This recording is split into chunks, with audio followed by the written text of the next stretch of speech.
আসসালামু আলাইকুম ওয়া রাহমাতুল্লাহি ওয়া বারাকাতুহু। নাহমাদুহু ওয়া নুসাল্লি আলা রাসূলিহিল কারীম। আউযু বিল্লাহি মিনাশ শাইতানির রাজীম। বিসমিল্লাহির রাহমানির রাহিম।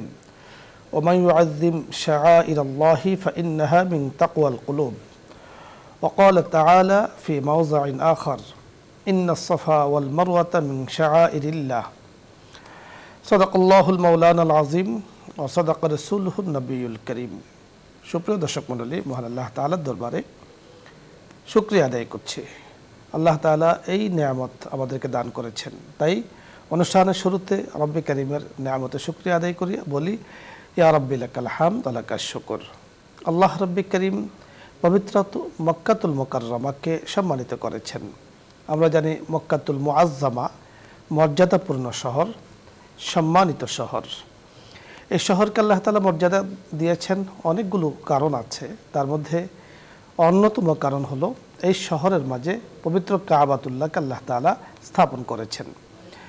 পবিত্র কাবা শরীফ এত বরকতময়, এত মর্যাদাপূর্ণ, আমরা যতই বলবো ততই কম হবে, বলে আমাদের পক্ষে শেষ করা কোনোভাবেই সম্ভব নয়। এত বরকত, এত মর্যাদা, এত সম্মান আল্লাহ রব্বি করিম পবিত্র কাবা শরীফকে দিয়েছেন।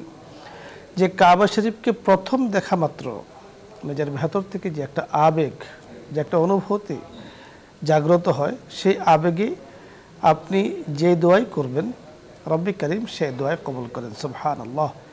পবিত্র কাবা শরীফ এত বরকতময়, কাবা শরীফের দরজাগুলো বরকতময়, কাবা শরীফের পাশে মাকাম ইব্রাহিম তাও বরকতময়, কাবার এক কিনারে রয়েছে হাজরে আসওয়াদ তাও বরকতময়। আমরা জানি হাজরে আসওয়াদকে আল্লাহ তাআলা কত বরকত দিয়েছেন, যে হাজিগণ সেই হাজরে আসওয়াদকে চুমু দেওয়ার জন্য, একটু দেখার জন্য, একটু স্পর্শ করার জন্য বেকুল হয়ে থাকেন, এবং যিনি স্পর্শ করতে পারেন, হাজরে আসওয়াদকে চুমু দিতে পারেন, তিনি মনে করেন যে আমি তো অনেক বড় কাজ করেছি। সত্যি জায়গাটা অত্যন্ত বরকতময়।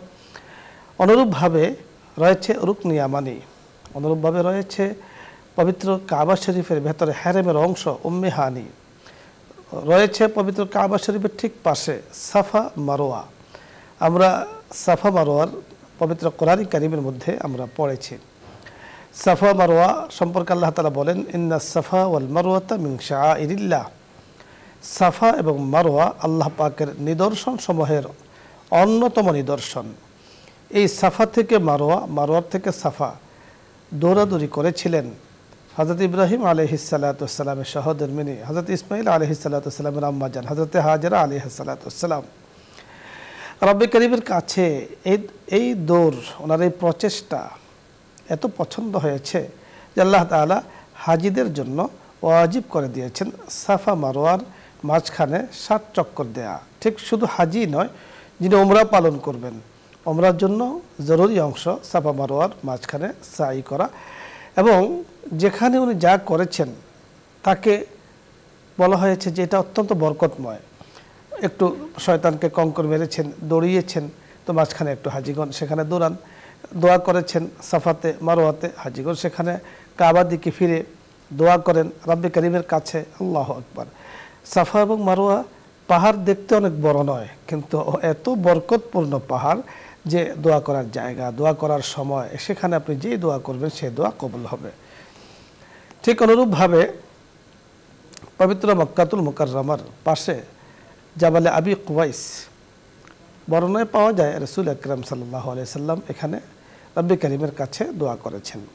ঠিক আরও বরকতময় জায়গা মওলুদুন নবী সাল্লাল্লাহু আলাইহি ওয়াসাল্লাম। রাসূল আকরাম সাল্লাল্লাহু আলাইহি ওয়াসাল্লাম যে জায়গাতে জন্ম নিয়েছেন সেই জায়গা এখন লাইব্রেরি বানানো হয়েছে, বরকতময় জায়গা। ঠিক কাবাতুল্লাহর আশেপাশে সবগুলো জায়গায় বরকতময়। আমরা যদি কাবা থেকে একটু দূরে যাই তাহলে সেখানে রয়েছে জাবালে রহমত। জাবালে রহমত ঠিক আরাফার কাছে, আরাফার পাদদেশে, জাবালে রহমতের পাদদেশেই আরাফা অবস্থিত। জাবালে রহমতের উপরে হাজিগণ উঠে দোয়া করার চেষ্টা করেন। আল্লাহু আকবার। এবং মনের একটা আবেগ ঠিক রয়েছে জাবালে সৌর, যেখানে হাজিগণ ওঠার চেষ্টা করেন, যেখানে রয়েছে গারে হেরা, যেখানে হাজিগণ সেখানে যাওয়ার চেষ্টা করেন। কেন এত চেষ্টা?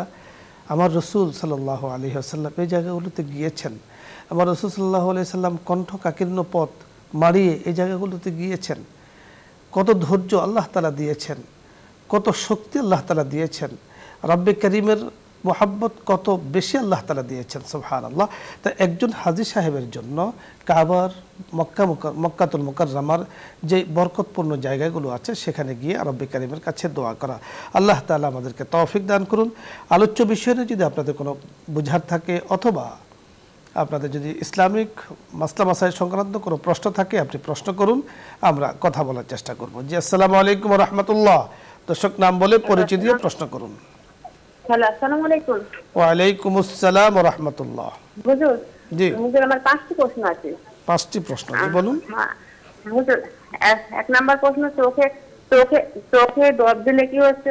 চোখে ডব দিলে কি রোজা নষ্ট হয় হুজুর? কিন্তু চোখে চোখে ডব দিলে তো মানে গলার মধ্যে কেমন করছে, মানে চোখে ডব দিলে কি রোজা নষ্ট হয়?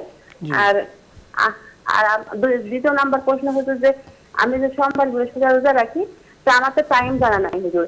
আমার এখানে বাড়ির পাশে মসজিদ, আজান দিতে না হলে 10 মিনিট আগে, আজান শেষ হওয়ার পরে আমি ইফতার করছি। ইফতার করার পর দেখছি টাইম হয়নি, পরে আবার আজান দিচ্ছে।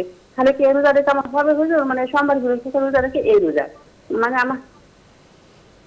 আমার টাইম জানা নাই, মানে আজান দিলাম ইফতার করে সেজন্য, মানে রমজানের রোজা না হুজুর। বুঝতে পেরেছি, ধন্যবাদ আপনাকে। 3 নাম্বার প্রশ্ন বলুন।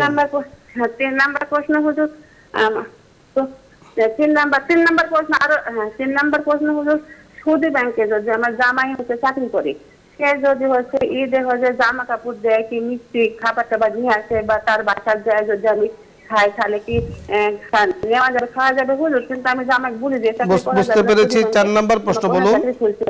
4 নাম্বার প্রশ্ন হুজুর, আর 4 নাম্বার প্রশ্ন হুজুর, যে আমি যে সোমবার বৃহস্পতিবার রোজা রাখি আর হুজুর, তাহলে আমি যদি নিয়াত করি যে আল্লাহ আমি তো বলবো যে ফরজ রোজা নষ্ট হয়েছে, সেই রোজায় রাখছি, তার সঙ্গে সোমবার বৃহস্পতিবার চাঁদের চাঁদে সেই দিনে রোজা রাখি, বুঝতে পেরেছি।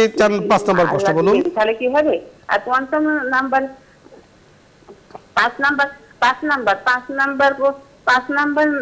প্রশ্ন হুজুর, যে মানে একটা ছোট চোখের মতন আমি যাই না, নামাজ পড়ার জায়গা নির্ধারিত করেছি হুজুর, সেখানে হচ্ছে আমি যাই নামাজটা বিছায়া রাখি। সবসময় কি বিছায়া রাখা যাবে না গুছিয়ে রাখতে হবে? আসসালামু আলাইকুম। ওয়া আলাইকুম আসসালাম ওয়া রাহমাতুল্লাহি ওয়া বারাকাতুহু। আপনি সুন্দর সুন্দর প্রশ্ন করেছেন, আপনাকে ধন্যবাদ। প্রথম যে প্রশ্নটি আপনি করেছেন, চোখে ড্রপ ব্যবহার করলে রোজা নষ্ট হবে কিনা, আপনাকে একটি মূলনীতি বলতে হবে, বুঝতে হবে। একটি মূলনীতি হলো যে চোখে চোখ, মুখ, নাক, কান, গলা, এগুলো হলো একটা অংশ। অর্থাৎ নাকে কিছু ব্যবহার করলে, কানে কিছু ব্যবহার করলে, গলায় কিছু ব্যবহার করলে সেটা পাকস্থলিতে যাওয়ার সমূহ সম্ভাবনা। এই জন্য মুফতিয়ানি কারে বলেছেন এটা হলো মানফাজ, অর্থাৎ উৎস। এই জায়গাগুলোতে আপনি কোনো কিছু ব্যবহার করলে যেহেতু পাকস্থলিতে চলে যায় সেহেতু রোজা ভেঙে যাবে। বাট এখন রইল চোখের ড্রপ। চোখের ড্রপটা যতটুকু আমি জানি, চোখের ড্রপ দ্বারা পাকস্থলিতে যায় না, পাকস্থলীর সাথে সম্পৃক্ততা নেই, সেহেতু চোখের ড্রপের মাধ্যমে রোজা নষ্ট হওয়ার কথা নয়। দ্বিতীয় প্রশ্ন আপনি করেছেন যে আপনার টাইম জানা নেই ইফতারের বা সাহারির, আজান দিলে আপনি ইফতার করেন। দেখুন, আজান মৌলিক বিষয় নয়, বিষয়টি হলো রোজার ইফতারির সময়টা আপনাকে জানা। যেহেতু আপনি রোজা রাখেন নিয়মিত, আপনাকে ইফতারির সময়ও জানা এবং সাহারির সময়ও জানা। বিশেষ করে শেষ সময়টা আছে, ইফতারের শুরুর সময়, সাহারির শেষ সময়, এটা আপনি জেনে নেবেন। জানাটা খুব কষ্ট নয়, জানাটা খুব একটা বিষয় নয়। আপনি মোবাইলের অ্যাপসের মাধ্যমে জানতে পারবেন অথবা পত্রপত্রিকার মাধ্যমে জানতে পারবেন। আপনি যেখান থেকে প্রশ্ন করেছেন সেখান থেকেও আপনি জানতে পারবেন। টাইম যদি হয়ে যায় আপনি ইফতার করেন তাহলে রোজা ঠিক আছে। আপনি বলেছেন যে মসজিদে আজান দিয়েছে, আপনি ইফতার করেছেন, পরে আবার আজান দিয়েছে, নিঃসন্দেহে আগে আজান হয়ে গিয়েছে, পরে উনি আবার আজান দিয়েছেন, তো প্রথম আজানে আপনি ইফতার করে ফেলেছেন, মনে হচ্ছে যে সময় হয়নি, আপনার ইফতার হয়ে গিয়েছে, রোজাটা হয়নি। নফল রোজা আপনাকে মনে রাখতে হবে, নফল রোজা রাখা জরুরি নয়, কিন্তু যখন আপনি রাখতে শুরু করেছেন এবং রেখেছেন কোনো কারণে নষ্ট হয়ে গিয়েছে, সেটাকে কাজা করা জরুরি। এখন আপনি এই রোজার জন্য একটি রোজা রেখে নেবেন। আরেকটি প্রশ্ন করেছেন যে সুদী ব্যাংকে যদি কেউ চাকরি করে তার বিষয়গুলো খাওয়া যাবে কিনা। প্রথমত হলো আপনি বলেছেন সুদী ব্যাংক, তার মানে সুদের সাথে যার যুক্ততা আছে তার আয় ইনকামের মধ্যে সুদের অবকাশ আছে। যেহেতু আপনি জানেন যে সুদের সুযোগ তার আয়ের মধ্যে আছে, সেখানে আপনি যাবেন না, কারণ আপনি সেখানে তার কাছে যাওয়া, তাকে সহযোগিতা করা, তাকে করা, এটা কিন্তু উচিত নয়। হ্যাঁ, যদি আপনি না জানেন আর আপনি বিশ্বাস করেন সে চাকরি করে ঠিক আছে সুদী ব্যাংকে, কিন্তু হালাল টাকা দিয়ে আপনাকে আপ্যায়ন করছেন, তাহলে সেটা কিন্তু আপনি গ্রহণ করতে পারেন। যে ব্যাপারে আপনি নিশ্চিত জানবেন হারাম, সেখান থেকে অবশ্যই দূরে থাকতে হবে। 4 নম্বর প্রশ্ন, সোম এবং বৃহস্পতিবার আপনি নফল রোজা রাখেন, সেখানে কাজা রোজার নিয়ত করলে হবে কিনা। আপনি কাজারে নিয়ত করুন, নফল সব আল্লাহ তাআলা দিয়ে দিবেন। কারণ যেহেতু কাজাটা বড় আর নফলটা ছোট, নফলটা ঐচ্ছিক, কাজাটা আপনার উপরে জরুরি, তো সেই হিসেবে আপনার কাজাটা রাখবেন, নফল আল্লাহ চাইতো দিয়ে দিবেন। আরেকটি প্রশ্ন করেছেন যে ছোট জায়গাতে জায়নামাজ বিছিয়ে নামাজ পড়েন, এখন আপনি বিছিয়ে রাখবেন না গুছিয়ে রাখবেন, সেটা আপনার বিষয়। আপনি অবস্থা ভালো বুঝবেন। যদি বিছিয়ে রাখলে কোনো সমস্যা না হয়, পশু পাখি অথবা ঘরের মধ্যে বিভিন্ন প্রাণী ইত্যাদি না যায়, তাহলে তো আপনি বিছিয়ে রাখতে পারেন। আর যদি আপনি গুছিয়ে রাখার মধ্যে মনে করেন যে জানামাজটা ভালো থাকবে, আপনি গুছিয়ে রাখবেন। মানে পুরো বিষয়টা হলো আপনার উপরে, বিষয়টি ডিপেন্ড করে যে আপনি কোন পরিস্থিতিতে কোন অবস্থায় আছেন। তবে উত্তম হলো গুছিয়ে রাখা, কারণ হলো বিছিয়ে রাখলে ধুলাবালি পড়তে পারে, ইত্যাদি হতে পারে। এজন্য আফজল, অতি উত্তম হলো সেটাকে গুছিয়ে রাখা। আপনাকে ধন্যবাদ। 5টি প্রশ্নের উত্তর আশা করছি আপনি পেয়েছেন। পরের দর্শক, আসসালামু আলাইকুম ওয়া রাহমাতুল্লাহ। আসসালামু আলাইকুম ওয়া রাহমাতুল্লাহ। ওয়া আলাইকুম আসসালাম ওয়া রাহমাতুল্লাহ। আমি গাজীপুর থেকে বলছি, আমার একটা প্রশ্ন। টিভির ভলিউম কমিয়ে প্রশ্ন করুন। এটা কত কমানো তোমার? টিভির ভলিউম বাড়িয়ে রেখেছেন, কমিয়ে প্রশ্ন করুন। হিন্দু কালী মন্দিরের আশেপাশে। পরের দর্শক, আসসালামু আলাইকুম ওয়া রাহমাতুল্লাহ। জি দর্শক, প্রশ্ন করুন।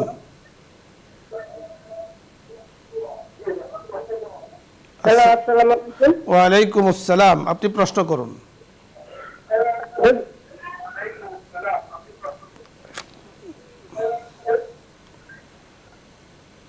টিভির ভলিউম কমিয়ে প্রশ্ন করুন।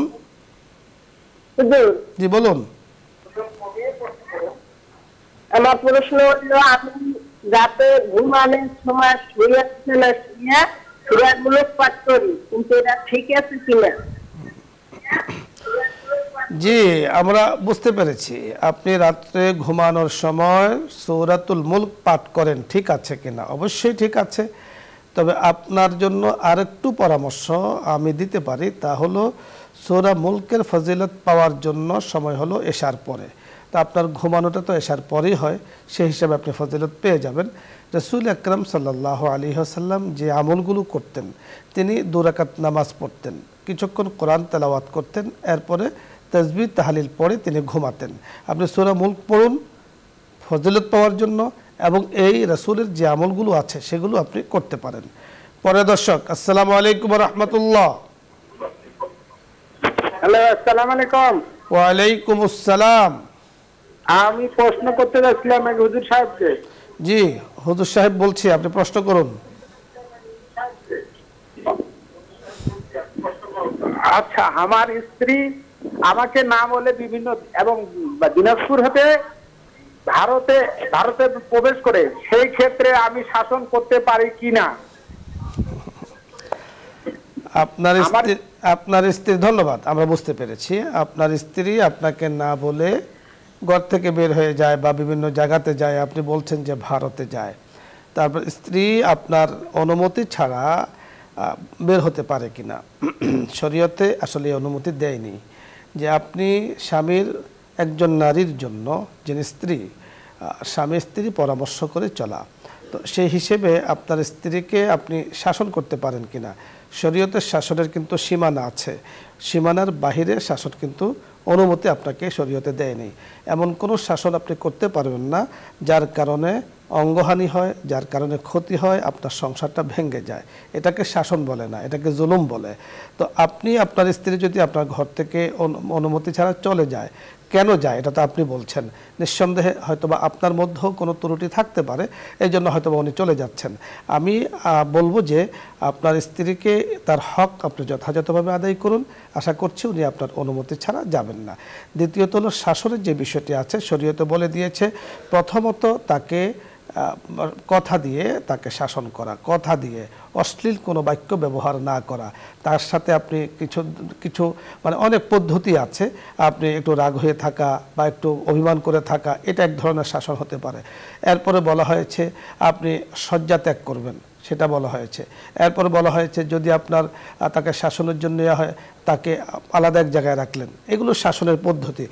এই ছাড়া মানে এমন কোনো পদ্ধতি আপনার জন্য কোনো স্বামীর জন্য জায়েজ নেই। আমি একটু জোর দিয়ে বলবো, যেটা জুলুমে চলে যায় তখন কিন্তু তাদের পক্ষ থেকে বিচার আপনাদের বিরুদ্ধেই হবে।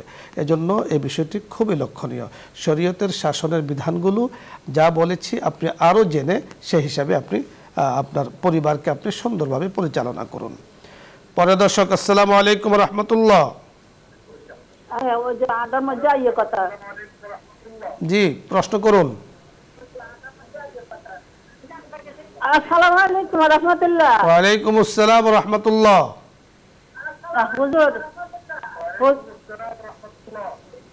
হুজুর আমি বলা লালমোহন থেকে বলতেছি। জি বলুন।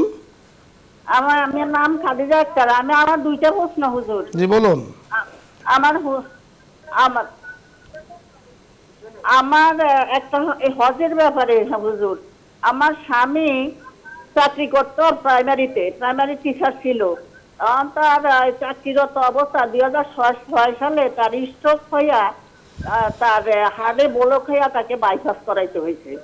এরপরে অসুস্থ অবস্থায় সে চাকরি করার পরে 14 সালে সে পেনশনে আসছে। পরে আর তিনি তার হজটা পালন করতে পারেন নাই।